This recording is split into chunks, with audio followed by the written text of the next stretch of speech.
പ്രധാനപ്പെട്ട വാർത്തയിലേക്കാണ്. RSSനെ പുകഴ്ത്തി എക്സിൽ പോസ്റ്റ് പങ്കുവച്ചതിന് പിന്നാലെ വിവാദത്തിലായിരിക്കുന്നു മുതിർന്ന കോൺഗ്രസ് നേതാവും മധ്യപ്രദേശ് മുൻ മുഖ്യമന്ത്രിയുമായ ദിഗ്വിജയ് സിംഗ്. LK അദ്വാനിയും അദ്ദേഹത്തിന്റെ കാൽച്ചുവട്ടിൽ പ്രധാനമന്ത്രി നരേന്ദ്രമോദിയും ഇരിക്കുന്ന ചിത്രമാണ് അദ്ദേഹം പങ്കുവച്ചത്. RSSൽ താഴെത്തട്ടിൽ പ്രവർത്തിക്കുന്ന നേതാക്കളാണ് മുഖ്യമന്ത്രിയും പ്രധാനമന്ത്രിയും ഒക്കെ ആകുന്നത്. അതാണ് RSSന്റെ സംഘടനാ ബലമെന്നും ഉള്ള കുറിപ്പോടുകൂടിയാണ് ചിത്രം പങ്കുവച്ചത്. എങ്ങനെയാണ് RSSന്റെ അടിത്തട്ടിലുള്ള സ്വയം സേവകനും ജനസംഘത്തിന്റെ പ്രവർത്തകനും തറയിലിരുന്നു കൊണ്ട് പ്രധാനമന്ത്രിയും മുഖ്യമന്ത്രിയും ഒക്കെ ആയതെന്ന് നോക്കൂ എന്ന് കോൺഗ്രസ് പാർട്ടി രാഹുൽ ഗാന്ധി, പ്രിയങ്ക ഗാന്ധി, ജയറാം രമേശ് എന്നിവരെ പരാമർശിച്ചുകൊണ്ടാണ് അദ്ദേഹം ചിത്രം പങ്കുവച്ചിരിക്കുന്നത്. ചിത്രം വിവാദമായതോടെ വിശദീകരണവുമായി ദിഗ്വിജയ് സിംഗ് മുന്നോട്ട് വന്നു. താൻ RSS സംഘടനാ സംവിധാനത്തെയാണ് പുകഴ്ത്തിയതെന്നും RSS വിരോധിയായി തന്നെ തുടരുമെന്നും ദിഗ്വിജയ് സിംഗ് പറഞ്ഞു. അതിൻ്റെ പൊരുൾ, അതിൻ്റെ ലോജിക്ക് മനസ്സിലാകുന്നില്ല. അതായത് RSS സംഘടനാ സംവിധാനത്തെ താൻ പുകഴ്ത്തി, പക്ഷേ താൻ RSS വിരോധിയായി തന്നെ തുടരും. എന്താണ് അത് തമ്മിൽ അങ്ങോട്ട് മാച്ച് ആവുന്നില്ല, അങ്ങോട്ട് ശരിയാവുന്നില്ല എന്നാണ് ഇപ്പോൾ കാണുന്ന ജനങ്ങൾ പോലും കരുതുന്നത്. ഇതിൽ എന്തോ ഒരു പൊരുത്തക്കേടില്ലേ, എന്താണ് ഇനി നടക്കാൻ പോകുന്നത്, ദിഗ്വിജയ് സിംഗ് എങ്ങോട്ടാണെന്നുള്ള സംശയമൊക്കെ ജനങ്ങളിൽ ഉയർന്നാൽ തെറ്റു പറയാനായില്ല. RSSനെ പുകഴ്ത്തി എക്സിൽ പോസ്റ്റ് പങ്കുവച്ചിരിക്കുന്നു എന്നുള്ളതാണ്. അത് ചർച്ച ചെയ്യപ്പെട്ടിരുന്നു. അതിന് പിന്നാലെ അത് വലിയ വിവാദത്തിലേക്ക് നീങ്ങി എന്നുള്ളതാണ്. വിവാദ നായകനായി മുതിർന്ന കോൺഗ്രസ് നേതാവും മധ്യപ്രദേശ് മുൻ മുഖ്യമന്ത്രിയുമായ ദിഗ്വിജയ് സിംഗ് ആണ് അതിലെ വിവാദ നായകൻ.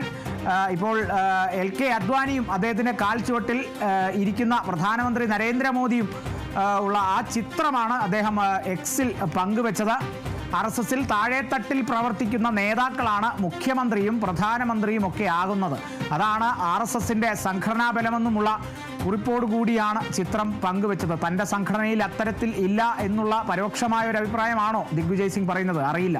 എങ്ങനെയാണ് RSSന്റെ അടിത്തട്ടിലുള്ള സ്വയം സേവകനും ജനസംഘത്തിൻ്റെ പ്രവർത്തകനും തറയിലിരുന്നു കൊണ്ട് പ്രധാനമന്ത്രിയും മുഖ്യമന്ത്രിയും ഒക്കെ ആയതെന്ന് നോക്കൂ എന്ന് കോൺഗ്രസ് പാർട്ടി രാഹുൽ ഗാന്ധി, പ്രിയങ്ക ഗാന്ധി, ജയറാം രമേശ് എന്നിവരെ പരാമർശിച്ചുകൊണ്ടാണ് അദ്ദേഹം ചിത്രം പങ്കുവച്ചത്. അതാണ് അത്തരത്തിലൊരു പരാമർശം എക്സിലൂടെ നടത്തിയ ശേഷം ഇവരെയെല്ലാം ടാഗ് ചെയ്തിട്ടുണ്ട്. ഈ രാഹുൽ ഗാന്ധി, പ്രിയങ്ക ഗാന്ധി, ജയറാം രമേശ്, കോൺഗ്രസ് പാർട്ടി ഇവരെയൊക്കെ പ്രത്യേകം പരാമർശിച്ചുകൊണ്ടാണ് ആ പോസ്റ്റ് എന്നുള്ളതാണ് ഇതിൽ വലിയൊരു എന്താണ് ഒരു ഭിന്നതയാണോ, ദിഗ്വിജയ് സിംഗിന് എന്തെങ്കിലും പറയാനുണ്ടോ, അത് പറയാതെ പറയുകയാണോ എന്നുള്ള സംശയമൊക്കെ ഉയർത്തുന്നത്. ചിത്രം വിവാദമായതോടുകൂടി ദിഗ്വിജയ് സിംഗ് നടത്തിയ ഒരു വിശദീകരണമാണ് നമ്മൾ നേരത്തെ കണ്ടത്. അതായത് താൻ RSS സംഘടനാ സംവിധാനത്തെയാണ് പുകഴ്ത്തിയത്, പക്ഷെ താൻ RSS വിരോധിയാണ്, അതങ്ങനെ തന്നെ തുടരുമെന്നും കൂടിയാണ് ദിഗ്വിജയ് സിംഗ് പറയുന്നത്. ദിഗ്വിജയ് സിംഗിൻ്റെ ഇനി അങ്ങോട്ടുള്ള നാളുകൾ എങ്ങനെയാണ്? പലതരത്തിലുള്ള വിമർശനങ്ങളും ഉയർന്നേക്കാം. ദിഗ്വിജയ് സിംഗ് BJPയിലേക്ക് പോകാനുള്ള നീക്കമാണോ എന്ന് പോലും ചിലപ്പോൾ ചോദ്യങ്ങളൊക്കെ ഉയർന്നേക്കാം.